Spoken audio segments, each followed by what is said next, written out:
morning. We are day number 6 of harvest. Now need to remember it's a marathon, not a sprint. So we've still got a bit in front of us, but we've started. If you watched the last one, we just did a headland strip to sample of the first paddock of barley last night, and test results came back that what were we? 10.8% moisture. The test weight was 64 and protein was about 9.6, I think. So perfect, really. It's spot on where we need it, and yielding very well again.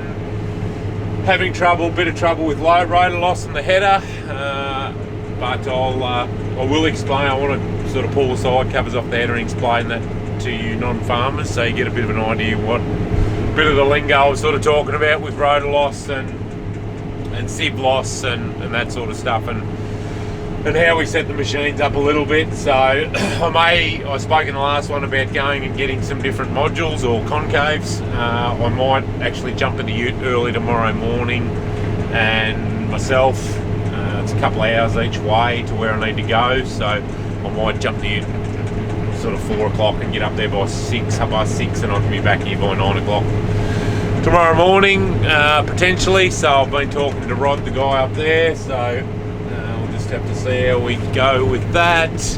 All but finished watering the corn. All but finished watering the rice, and yeah, into the corn. Tony's here on the bin, Russell's here in the truck, Brendan's down raking hay.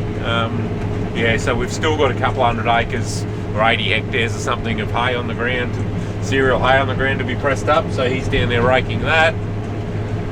And lambs, the other lot of ewe lambs. Actually, I've had a phone call today. This morning I need to ring the the carrier back to see where he's at. They'll either go tonight or in the morning. Busy. But no, weather's starting to warm up. Nights are still pretty cool. But they're talking sort of some 30-degree weather come the weekend, so that'll be nice. Just as I said, the warmer it is, the better things harvest. So, and the better the straw is, and it goes through the machine a bit better. So we run a 12 metre or 40 foot D65 Macdon on the header. Depending on where you call that the header and what's sitting in the combine, but yeah, I don't know. We call that the front and the combine the header. Is what it is. Don't at me for it. The shadow of the machine sort of killing it for you, but that's basically the view. It's pretty solid crop again. We've just done a calibration load. So Russell will take that in and weigh that, and then I can calibrate the monitor so we get a bit of an idea of what's going on. We are dropping it in a row again, which I think I mentioned on the last one, and we will bale the straw up off this paddock. I can't actually get down and back. I can only get about 2/3 of the way down, and I've got to unload. So good problem to have. There's plenty of grain here. So the lights are on again for day, what are we up to? Day 6. Anyway, we're just doing the final run for this evening. So it's either ute and that. We haven't got long, it's about 100 metres, couple 100 metres to go. It's got pretty cold again, cooling down, and then the straw's getting tough, and rotor losses are creeping up again, so we'll sort of quit while we're ahead. We've probably got another truckload stripped, so very happy with the yields though. Like, we're up over 6 tonne in here. This Planet Barley really stacks it on, and our sort of red loamy stony country really grows good barley, or high yielding barley anyway. So what do we got? We've sort of got about 8 hectares left. We haven't got a lot left here in this paddock. Actually there's a bit more than that. There's what do we got? We've got about 12 or 13 hectares left here, and we've stripped close to 200 tonne now. So anyway, it's a bit of a pain in the backside, the breakdown, but it is what it is, unfortunately.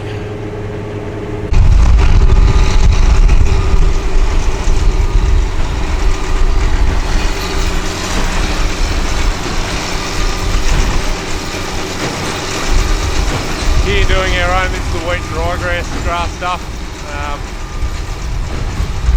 Brendan's going to sort of concentrate on the baling now, which will be good. Yeah, so it's about 30 here. It's bloody cold as cold. But yeah, he's sort of going to rake hay in the morning, and then he'll go home and have a sleep and bale in the afternoon. So it's going to hopefully should work alright. Oh, sorry, baling you. Morning. I need you. And I need you. Come on. Yeah, you'll get your turn, just wait. Second thought, you can come. Come on, hold up. Oh, just calm down just a bit. We need to fix this guy. Need to fix the door. Morning, we've rolled into day 7 of harvest. Got the dish lickers with me. We're just here at home, just running some lambs in. Agent's going to come and have a look, and we'll have a bit of a draft up. Send some in for market. So this weather portion, although the market's not all that great, they just got to the point where they're going to get too heavy if we hang on to try and get a hook price. So we're just going to take a top out of them, and yeah, we'll send them to market on Monday. Yeah, and then we've got to head out. We ran the balance of the other ewe lambs in, so there's a truck coming early this morning, and actually double. Well, it wasn't my fault that just when the truck had come, so it was sort of double booked. So I had to put the agent back. So I'll just yeah, run these in first, and then I haven't got to do it when I get home.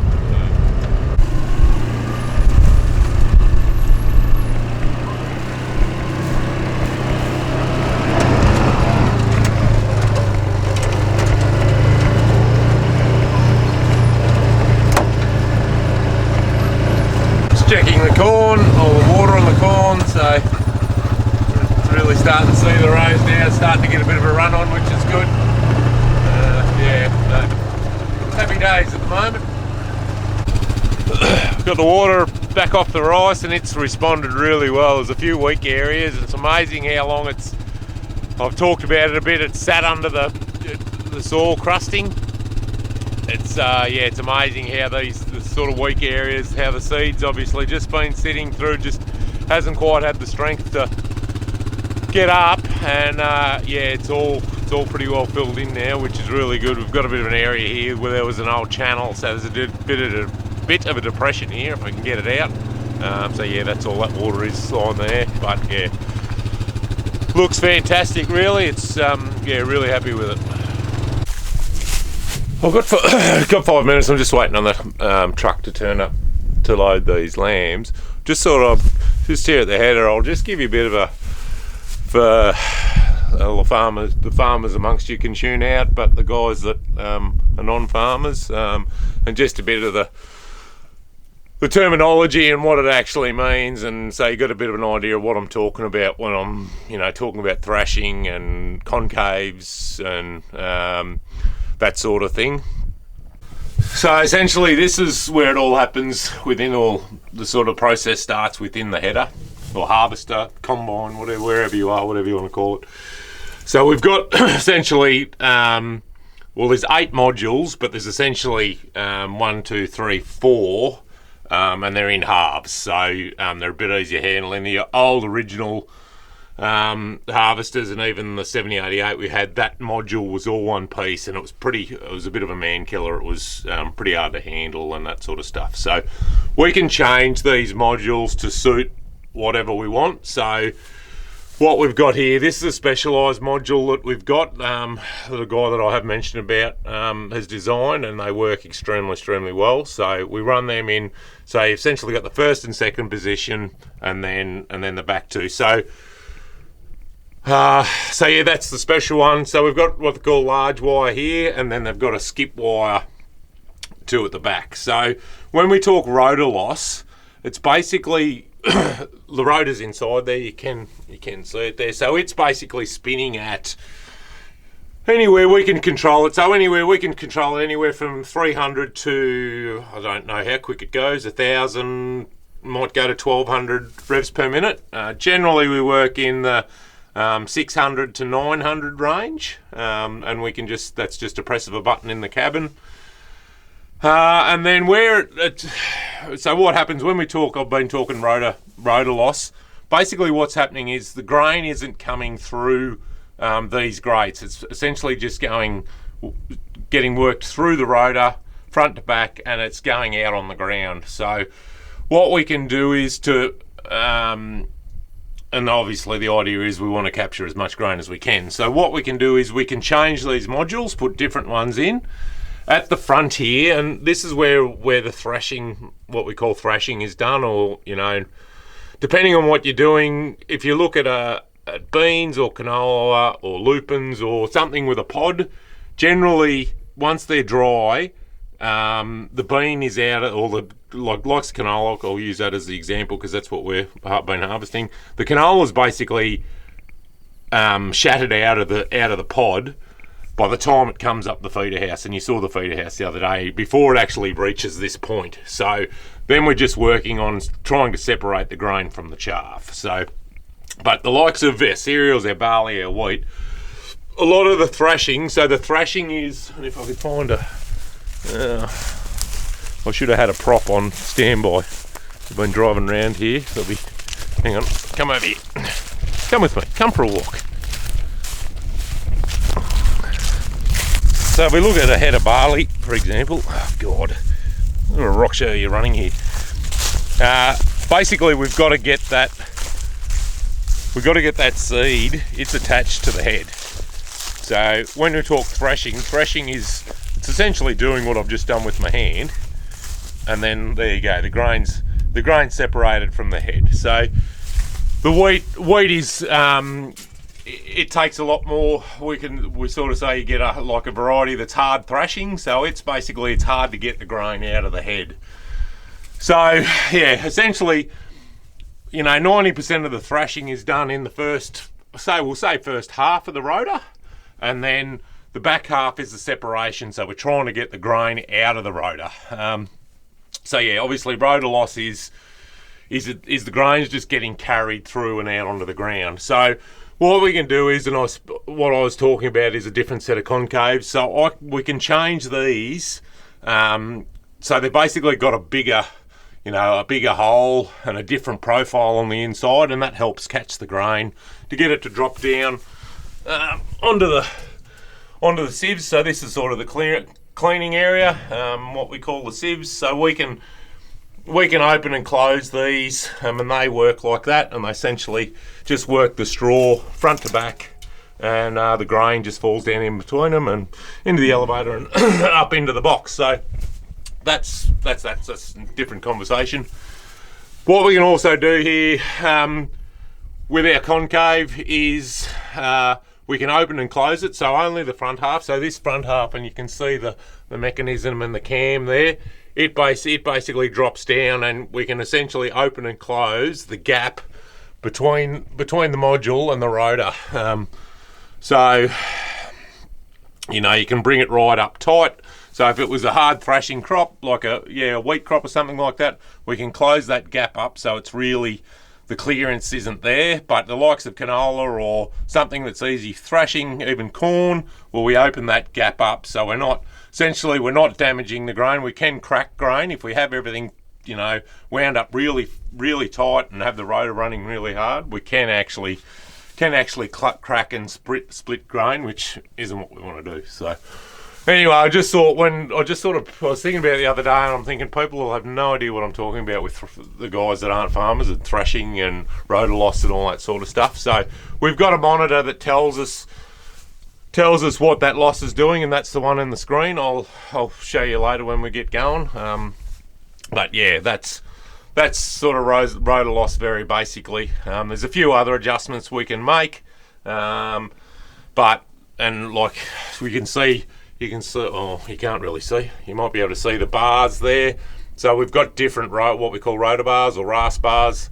The ones at the back have got a spike on them. So they've got an edge on them about that long, and they're actually what they classify as a rice RAS bar, but they actually help a lot with separation. So we run them in the back half of the rotor, and then just run a flatter one, which you can see him there, a flatter one. He doesn't have the spike in the front. So hopefully that gives you a bit more context as to when I'm sort of, so I'm not sort of talking in riddles to you. You've got a bit of an idea of what the go is. But these ones at the front, although the gap's not very big, they've really helped with thrashing and yeah, cleaned the sample up. When we talk sample, it's how much chaff we've got in with the grain. So obviously the better the sample, the better the quality of the grain we're delivering. With canola, they work on what they call admixture, so that's pods and chaff and that, so you work on a percentage, so you do get docked for that because essentially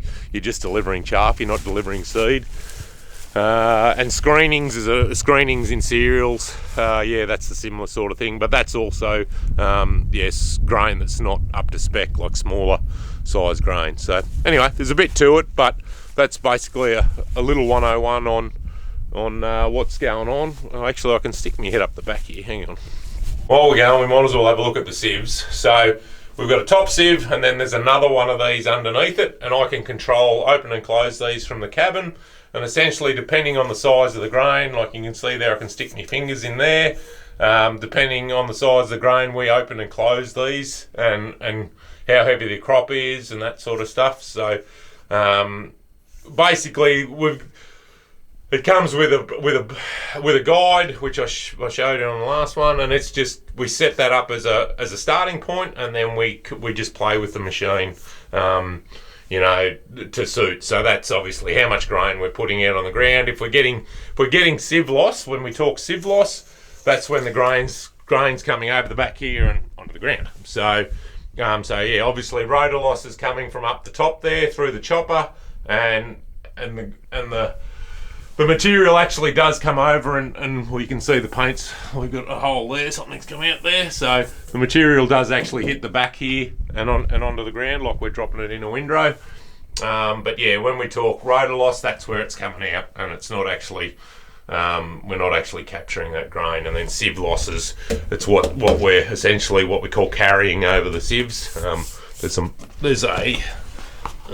somewhere here, there is a sensor here, or a couple of sensors here that carry that sort of measure the grain. So but yeah, the sieves, these sieves just work back and forward like a working floor, and yeah, they just essentially work the chaff to the back, and the grain falls through and then into the augers and into the box. So anyway, hope that gives you a bit of an idea of how it works.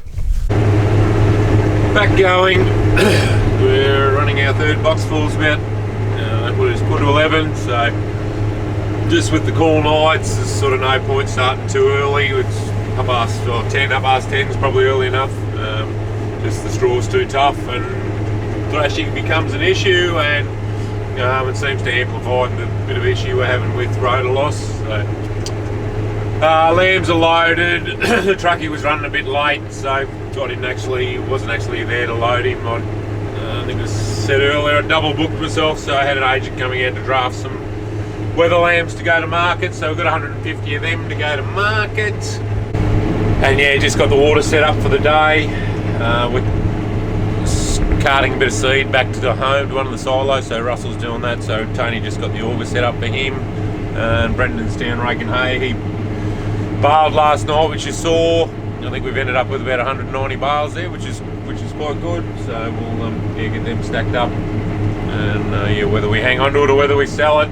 Just talking, hay buyer just ran me there before, and the hay job sort of quietened right off. It was sort of red hot, and then it's come to a bit of a standstill, but that's all right.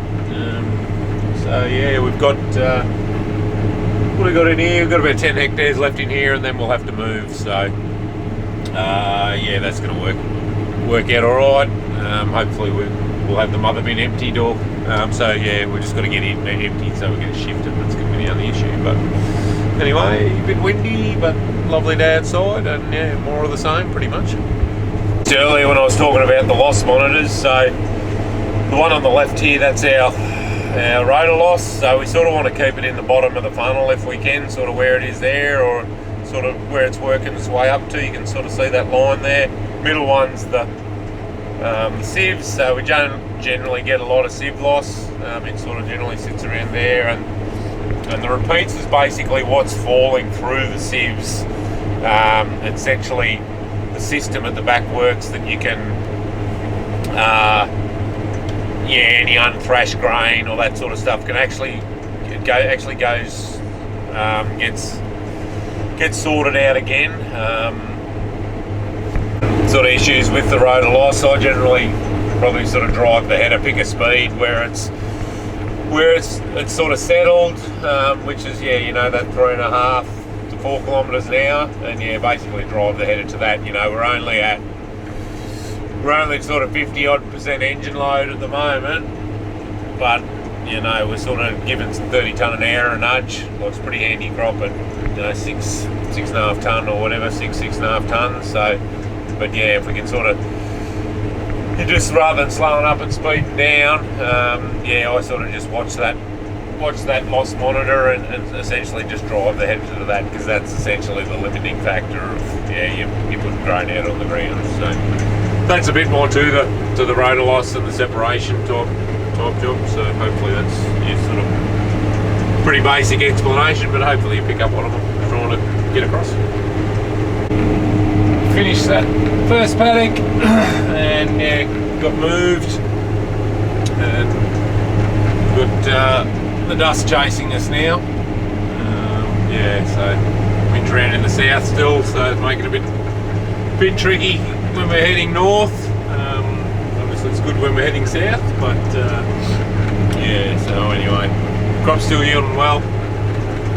But there's 30 hectares in this paddock. It'd be good to get it finished today. It's about 3 o'clock now, but we'll see how we go. We'll be doing pretty well, I think, as I've sort of been saying. It is a bit warmer today, which is helping, but as soon as the sun goes down, we just can't we sort of lose capacity, so it's just as easy to knock off. So anyway, we'll see how we go and keep punching along. Don't know how well you can see it. This barley's sort of a bit all over the place. It's sort of down, and I'm sort of, we're back at ground speeds, back a kilometre, but I'm sort of just showing you what the reel's sort of doing. It's just working it, getting it down in amongst the crop, sort of getting the crop to stand up so we can chop it off. Tell the windows, we need to clean the windows, so we're doing a pretty good job. We're sort of getting most of it, 90% of it, and then whatever's left, the little four-legged harvesters will come in and they'll do a really good job of cleaning it up. We'll wait until we get the windrows baled. I don't know when that's going to be, because the big square bale is sort of tied up with the contract job at the moment. So looking at the weather forecast, probably it won't be next week. The end is near. It's crazy how conditions change as soon as the sun starts to go down. It's about 7:45, and the header's already starting to rumble, and it doesn't help when the crop's messy and flat like this. Just keep chipping away at it. Yeah, man. You won't need me to come back here tonight, will you? No, mate, we'll get it, I think. Want me to do unload this in the morning and hear from you, or what? I'll talk to you, because we're going to go to Bill's from here, so we'll just see. Russell might be able to clean it up. We're going to have 2 headers in there. I've got Josh Wright's going to bring one of his machines in as well, just so we can get it rolled. So we're not taking our truck in there. Righto. So I'll just wander over in the morning and unload it. You'll finish there no time there, won't you, here? Yeah, it's getting tough, but with 3/4 an hour we'll have it rolled, I would have thought. Alright, well, I'll hear from you in the morning. I'll go and unload this in the morning rather than go over there. Yeah, absolutely, yep. Yeah, I'll just talk to you in the morning, but that's the plan anyway. No, mate, no problems at all. Come in off the Berrigan Road into Bill's there. Just to go off at the culvert. Yeah, just cross the Commission Channel and come in there. No problems at all. Righto. Hear from you tomorrow. Alright, thanks, mate.